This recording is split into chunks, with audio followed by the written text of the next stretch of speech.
This story is titled, I Came Home Early and Heard My Girlfriend Brag About Cheating on Me. I walked out without saying a word. Now she's desperate to find me.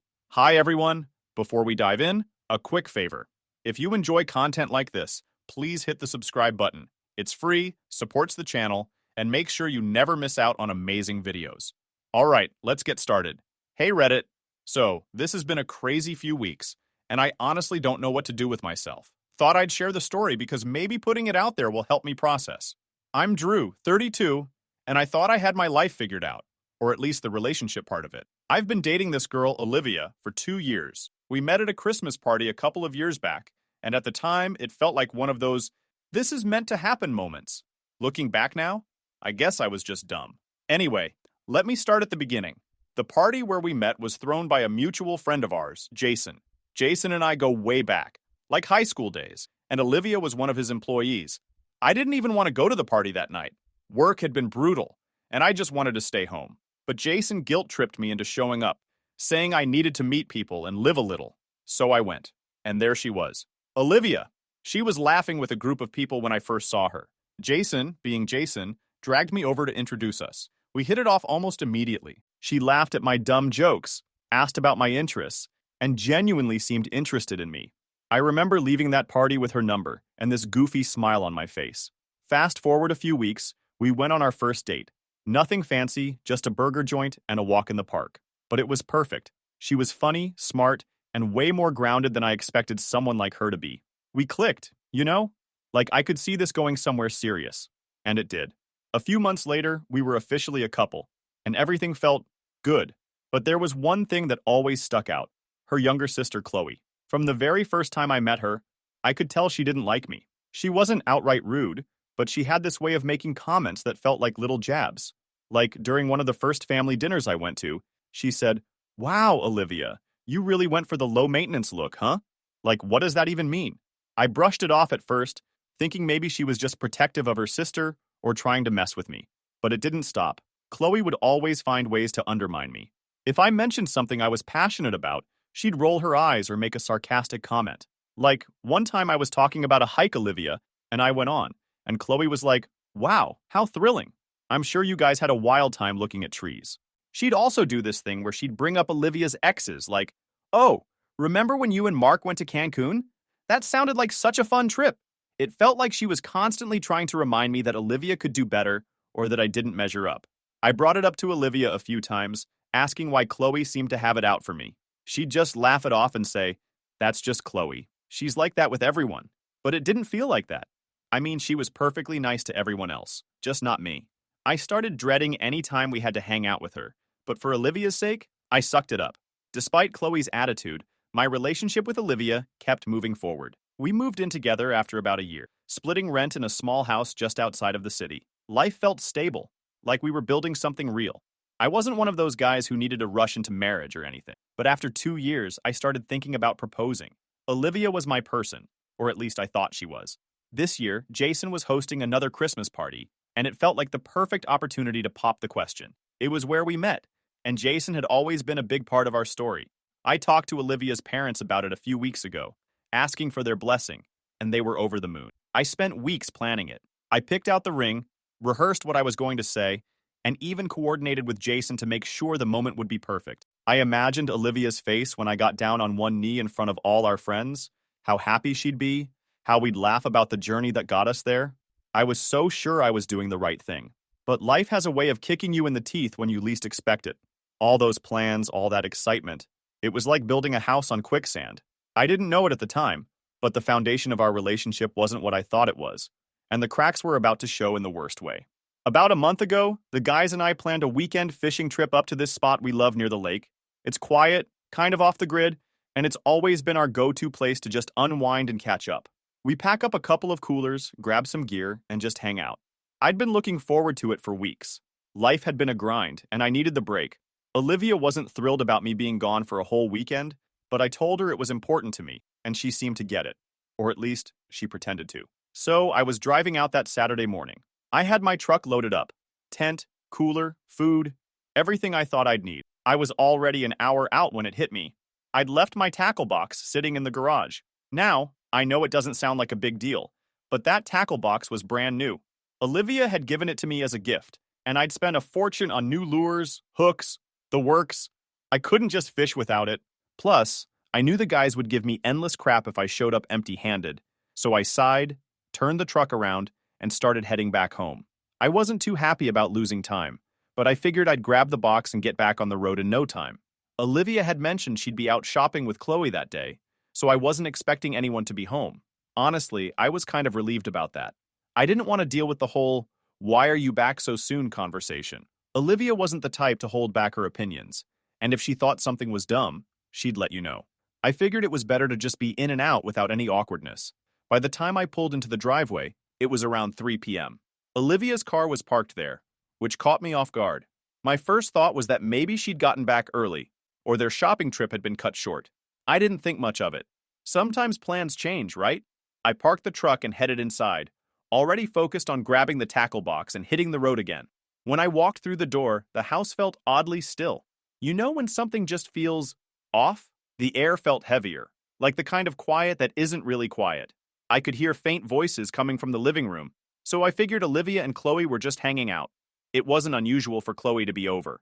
She didn't live too far, and Olivia liked having her around. I usually just kept my distance when Chloe was over. It was easier that way. As I made my way through the house, I realized their voices were louder than I thought. They weren't just chatting, they were laughing. Not the friendly, light-hearted kind of laughing either. It was that mean, gossipy kind of laugh. I stopped in my tracks, halfway down the hall. I didn't mean to eavesdrop, but the way they were talking, something about it made me freeze. I couldn't help but listen. Chloe's voice carried first. "You're seriously telling me he didn't notice? Not even a little?" She sounded almost impressed, but in that snarky, mocking way she always had. Olivia's laugh followed, softer but full of amusement. "Of course not. Drew doesn't notice anything unless it's right in front of him. He's so focused on his little hobbies, he has no idea what's going on." My chest tightened. I didn't know what they were talking about, but the way they said my name, it felt wrong, like I was the punchline of some joke I didn't understand. Chloe wasn't done. "I still don't get how you put up with him. He's like the most boring guy I've ever met. Always talking about fishing or hiking or whatever. God, Olivia, you could do so much better." "He's so safe," Olivia said. Her tone wasn't loving or affectionate. It sounded almost dismissive. "Safe?" Chloe replied. "Come on, you deserve more than boring. Scott is way better." My heart started racing. "Scott? Who's Scott?" I thought. Olivia's laugh cut through me. "I know. I didn't plan for it to happen, but Scott, he's just different. And in bed? Oh my God, it's insane. Drew doesn't even come close," Chloe continued. "Then what are you waiting for? Just break it off with Drew already. Scott is clearly the better choice." Olivia sighed. "I can't. Not yet. And I know he's planning something big for Christmas. I don't want to ruin it. Yet. I wanted to smash something. Yell. Do anything to release the anger boiling inside me. But instead, I just took a deep breath and left the house. As I closed the front door behind me, I heard Olivia call out, "Drew? Is that you?" I didn't answer. I got in my car and drove away. She called me a few minutes later, but I ignored it. By the time I got back on the road, she had sent me a string of messages. "Where are you? I thought I heard the door. Are you okay? Please call me." I didn't go back to the fishing trip. I couldn't. Instead, I drove aimlessly for hours, trying to figure out what the hell had just happened. It was like everything I thought I knew about Olivia, about our relationship, was suddenly up in the air, and I didn't know what to do with that. Eventually, I pulled into a motel parking lot and checked in for the night. It wasn't much, but it gave me a place to sit and think, without the weight of the house or Olivia's presence looming over me. I turned my phone off, ignoring the flood of messages and missed calls that had started coming in. I couldn't deal with her right now. I didn't want to hear her excuses or explanations. What could she possibly say to justify what I'd overheard?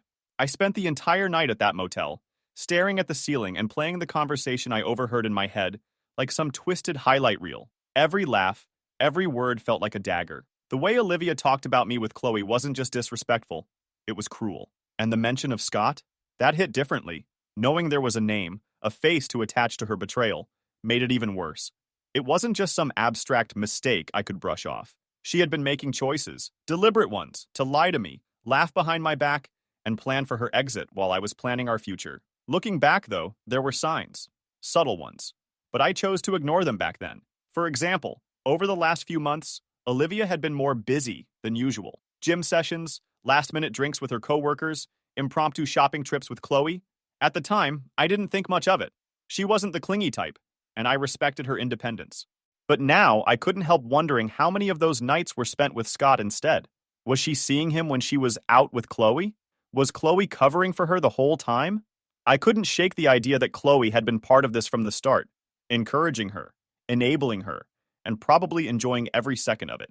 I hadn't told anyone yet, not even my friends. I didn't know how to start that conversation. Hey guys, turns out my girlfriend of 2 years has been cheating on me with some guy from the gym. It sounded pathetic in my head, and I didn't want their pity. I wanted to deal with this on my own, at least for now. By the time I left the motel, I had a plan, or at least the beginnings of one. I wasn't going to confront Olivia yet. That would come later, on my terms. First, I needed to figure out what to do about our living situation. The lease was in my name, so legally I had all the control. I wasn't about to let her stay in the house while I figured things out. She didn't deserve that. If anything, I wanted her out of my space as soon as possible. When I got back to the house that afternoon, the first thing I noticed was that Olivia's car wasn't in the driveway. Perfect. I parked my truck and walked in. I headed straight to the spare room where we kept the trash bags. If I was going to do this, I needed to do it now. I grabbed a couple of them and started putting her things. Clothes, shoes, makeup, anything that was obviously hers went straight into the trash bag. I just wanted her stuff out of my house. The faster, the better. I dragged everything out to the front porch and left it there. Then I went inside, pulled up the contact info for the locksmith I'd used a year ago, and called him to come change the locks. He showed up within the hour, and I didn't give him any details, just told him I needed the work done ASAP. Once the locks were changed, I felt a small sense of relief. It wasn't much, but it was a step in taking back control. Before I left the house, I grabbed a piece of paper and wrote a quick note. Nothing dramatic, just a simple, "You know what you did. Don't contact me." I taped it to the door and locked up, feeling the weight of the keys in my hand like they were the last tie to the life I'd just thrown away. With everything packed and the locks changed, I needed some space. So I decided to head out to a retreat center I'd heard about a while back. It was 5 hours away. I needed this kind of long drives, and it offered a quiet place to think. No phone, no distractions, just me and my thoughts. That's exactly what I needed. On my way out of town, I stopped to grab a coffee and sat in the parking lot for a few minutes, scrolling through my phone. Sure enough, there were dozens of missed calls and texts from Olivia. At first, they were casual. "Hey, where are you?" And "Did you come home last night?" But as the hours went on, they became more frantic. "Drew, I'm really worried. Please call me. What's going on? Why aren't you answering?" And finally, "Where the hell are you? We need to talk." I didn't respond to any of them. I wasn't ready to talk to her yet. What was I supposed to say? "Oh, hey, I overheard you talking about Scott and how I don't measure up. Want to explain?" Number. That wasn't how I wanted to handle this. She didn't deserve an explanation from me, not after what she'd done. As I drove toward the retreat, I started thinking about what would happen when she came home and found her stuff on the porch. I pictured her reaction. Probably shock, maybe some tears. Part of me hoped she'd feel embarrassed, like she'd finally realize how badly she'd messed up. But another part of me didn't care how she felt. This wasn't about her anymore. It was about me, and what I needed to do to move forward. By the time I got to the retreat, I was emotionally drained. I spent the next 2 days at the retreat. Honestly, I didn't even think much about what I was going to do next. I just knew I wasn't rushing back into the mess I left behind. Let her sit there and figure out why her stuff was on the porch. When I finally headed back into town, I was clear about one thing. Olivia wasn't going to manipulate her way out of this. I wasn't going to give her a chance to spin her lies or cry her way back into my good graces. If anything, I felt a kind of cold clarity driving back. She wasn't worth the energy. Whatever fake version of herself she'd been presenting for 2 years was done, and I wasn't playing along anymore. As I pulled into my driveway, it was obvious she'd been there. Her stuff, which I'd left packed on the porch, was gone. She'd taken it all. The note I'd taped to the door was missing too. But that didn't surprise me. What did catch my attention was the stack of envelopes wedged into the screen door. Letters, all addressed to me, all from Olivia. I didn't even touch them. I just shook my head, unlocked the new lock, and went inside. After clearing her last traces from the house, I sat down on the couch and pulled out my phone. I hadn't checked it since before the retreat, and when I turned it on, the notifications started flooding in. Texts, missed calls, voicemails. It was a barrage of desperation. The texts started out calm. "Hey, I came home and saw my stuff. Can we talk? I don't know what's going on, but I'm worried." Then they got more frantic. "Drew, what the hell? Why is all my stuff outside? Please call me." I'm so sorry for whatever I did. And finally, they turned angry. This is childish, Drew. You're acting like a jerk. At least give me the decency of a conversation. I smirked reading that one. Decency? After what I overheard? The irony wasn't lost on me. I didn't bother responding. Instead, I blocked her number. Done. Simple as that. She didn't deserve an explanation, and I wasn't about to waste my time crafting some long text or arguing over the phone. The next morning, I got a call from Jason, the mutual friend who'd introduced me to Olivia at the Christmas party 2 years ago. Jason's one of those friends who's always got your back, but doesn't sugarcoat things. When I picked up, his tone was casual, but I could tell he knew something was up. Hey man, everything okay? Olivia's been blowing up my phone. I leaned back in my chair and sighed. Yeah, she's probably freaking out because I threw her out. Jason paused, then let out a low whistle. Damn! What happened? For the first time, I told someone the whole story. How I'd overheard Olivia and Chloe's conversation, the way they mocked me, and of course, the part about Scott. Jason didn't interrupt, which I appreciated. When I finished, he let out a long breath. Wow, that's messed up. Honestly, though, good for you. She didn't deserve you, man. Jason wasn't the type to blindly take sides, so his support meant a lot. Over the next few days, Olivia's attempts to contact me didn't stop. She tried everything, calling from other numbers, showing up at the house, I didn't answer the door, and even leaving letters in my mailbox. Each letter was the same. Apologies, excuses, and pleas for another chance. I didn't read most of them, but the few I skimmed all had the same theme. She was sorry, it wasn't what it looked like, she still loved me, blah blah blah. The same tired script cheaters always use when they're caught. I wasn't buying it.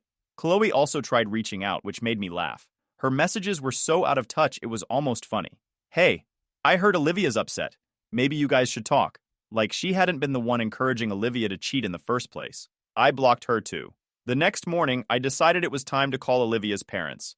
They'd always been kind to me, treating me like family from the moment Olivia and I got serious. Her mom, Linda, would send me home with leftovers after family dinners, and her dad, Tom, loved talking about sports and grilling tips. They were the type of people who genuinely cared, and I figured they deserved to know the truth about what their daughter had been up to. Plus, I wanted them to hear it from me, not some twisted version Olivia would no doubt try to sell them. I wasn't nervous about the call, but I knew it wouldn't be easy. It's not exactly a casual conversation. Hey, just thought you should know your daughter's a cheater, and her sister's been hyping her up about it. Still, I called Linda's number, and she picked up on the second ring. Drew, how are you, sweetheart? It's been a while, she said, her voice as warm as ever. Hi, Linda, I replied, trying to keep my tone steady. Do you have a few minutes to talk?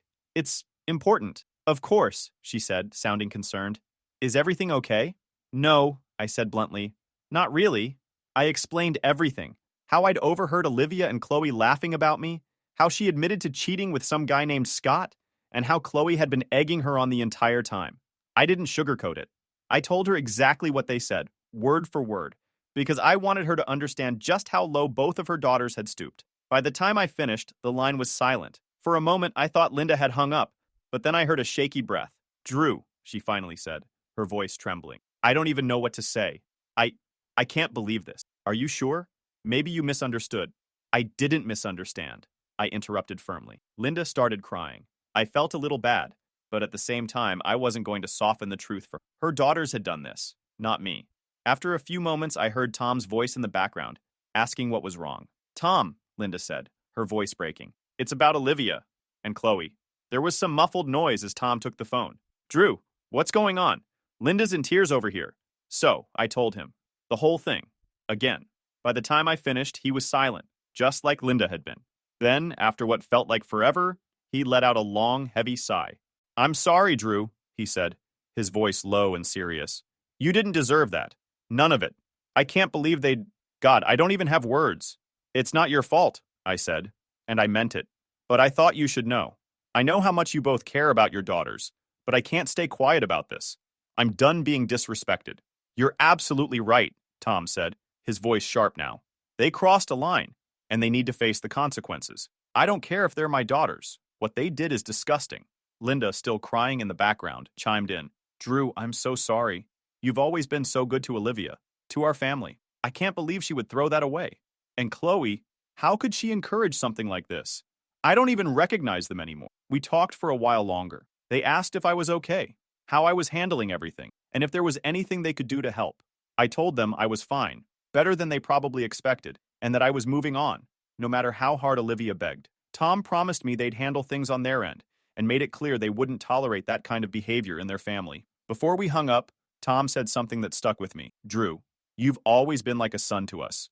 What Olivia did doesn't change that. You're welcome in our lives anytime, but as far as I'm concerned, she's out.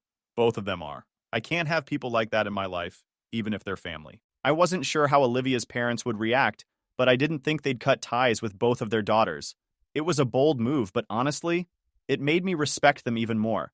They didn't try to justify or excuse Olivia's behavior. They didn't pull the blood is thicker than water card.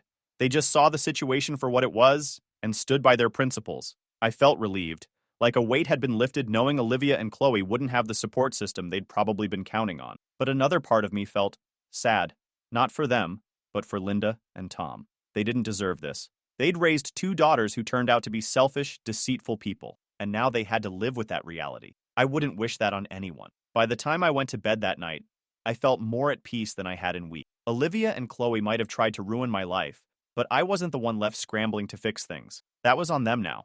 And judging by Tom and Linda's reaction, they were going to have a rough time ahead. In the days that followed my conversation with Olivia's parents, the fallout from her and Chloe's actions started to spread.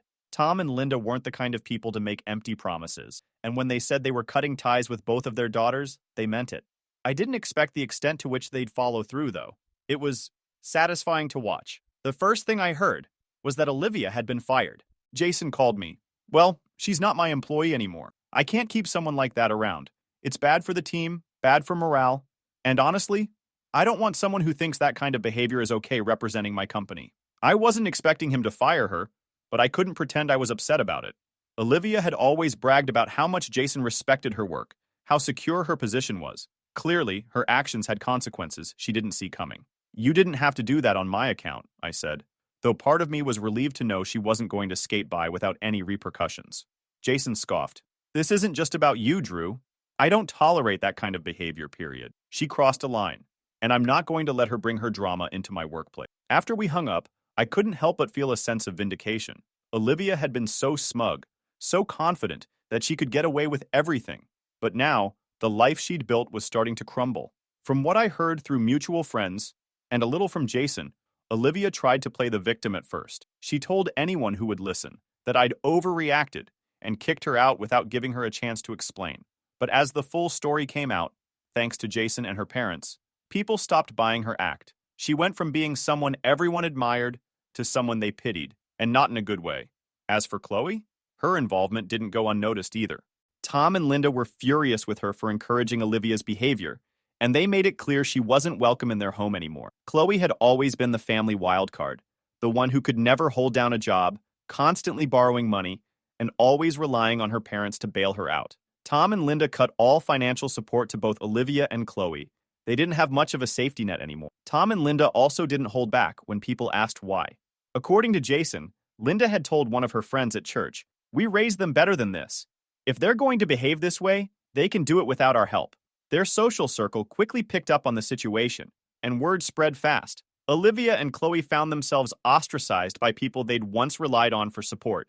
Friends stopped returning their calls, invitations to events dried up, and even their Instagram followers started dwindling. Olivia, who had always cared way too much about appearances, must have been losing her mind over it. Apparently, Chloe let Olivia crash at her place for a while, but that didn't last long. From what Jason told me, Chloe couldn't handle the constant drama Olivia brought with her. Between Olivia spiraling after losing her job and Chloe struggling to keep up with her own expenses, things fell apart quickly. One night, Jason mentioned he'd heard through the grapevine that Chloe had finally snapped and kicked Olivia out too. She told her to figure her own crap out, Jason said, almost laughing. I guess being sisters only goes so far when someone's a walking disaster. I didn't feel bad for either of them. They'd made their choices, and now they were dealing with the fallout. If anything, it felt like poetic justice. Olivia and Chloe had spent so much time tearing me down, acting like I was just some safe and boring guy who didn't deserve their respect. Now they were the ones scrambling to pick up the pieces while I was moving on with my life. One night, as I was scrolling through my phone, I got a text from Jason. It was a reminder about the upcoming Christmas party. "Hope you're still coming," he wrote. "Don't worry, Olivia's not invited. This year's all about good vibes." I stared at the message for a while, debating whether or not to respond. Part of me wanted to skip the party altogether, It felt too tied to everything that had happened. But another part of me thought, why should I let her ruin it for me? It's not her party, and she sure as hell doesn't own the memory of that night. So, yeah, I'm going to the party.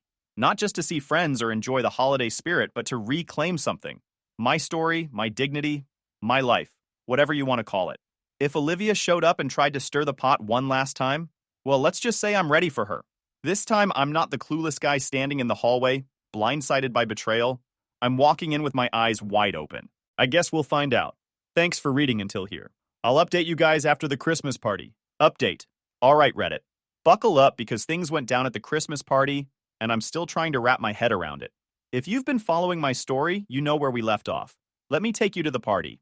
The night started off fine. Actually, it was better than fine. Jason knows how to throw a party, and his place looked like something out of a Christmas movie. Twinkling lights, a giant tree in the corner, and people in festive sweaters holding drinks and laughing. It felt good to be around friends, people who had my back and knew the real story about what went down with Olivia. I mingled, caught up with old friends, and even met a few new people. I felt like myself again. No baggage, no drama, just Drew. But then, of course, the drama walked in. It was about halfway through the party when the front door swung open, and there she was, Olivia, standing in the doorway, looking like she hadn't slept in days. Her makeup was smudged, her hair was a mess, and she wasn't wearing anything remotely festive, just a plain black coat and jeans. She looked completely out of place among the crowd of cheerful partygoers. The room went dead silent. Everyone turned to look at her, and you could feel the tension crackling in the air. Jason was the first to speak. "What the hell are you doing here?" he asked, his tone sharp. "I need to talk to Drew," Olivia said, her voice shaky but loud enough for everyone to hear. "Please, just for a minute." Jason stepped forward, blocking her path. "You weren't invited, Olivia. You need to leave." She ignored him, her eyes darting around the room until they landed on me. "Drew," she said, her voice breaking, "please, I just need to talk to you. Just 5 minutes. That's all I'm asking." Now here's the thing. Old me? The guy I was a month ago? He probably would have folded. He would have given her those 5 minutes because he wanted to believe the best in people, even when they didn't deserve it. But new me? The guy standing there with a room full of supportive friends and zero patience for her nonsense? Yeah, that guy wasn't about to play along. I crossed my arms and stared at her. "Talk about what, Olivia?" I said, loud enough for everyone to hear. "You've already said everything I needed to know. You just didn't think I was listening." Her face crumpled, and for a second, I thought she might actually turn around and leave. But no. She took a shaky step forward and started pleading, her voice cracking with every word. "Drew, I made a mistake. A huge mistake. I was stupid, and I didn't realize what I had until I lost it. Please, just give me a chance to explain." Jason cut in again, his voice firm. "Olivia, I'm serious. You need to go. This isn't the place for this." She spun around to face him, tears streaming down her face now. "Jason, please. I just need 5 minutes with him. Just 5 minutes and I'll leave." Jason looked like he was about to lose it, but I raised a hand to stop him. "It's fine," I said. "Let her say what she needs to say."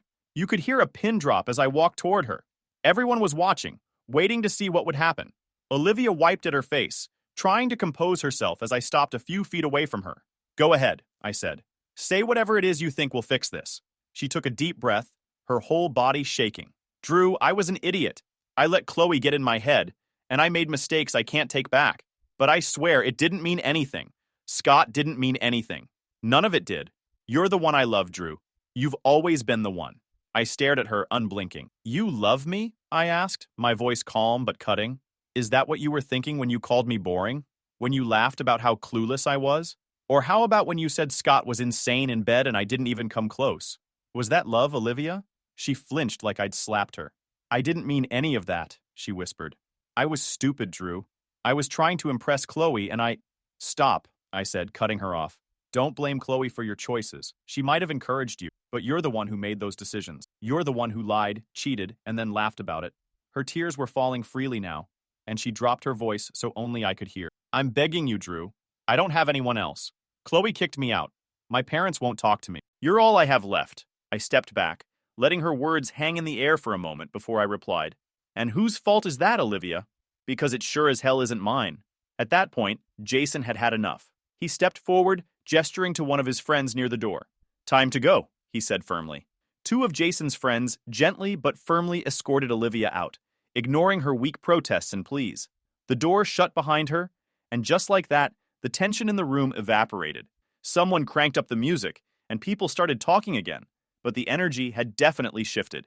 Jason walked over to me, clapping a hand on my shoulder. "You good?" he asked. I nodded. "Yeah," I said, feeling strangely calm. "I'm good." And you know what? I really was. Watching Olivia crash and burn like that didn't hurt. If anything, it felt like closure.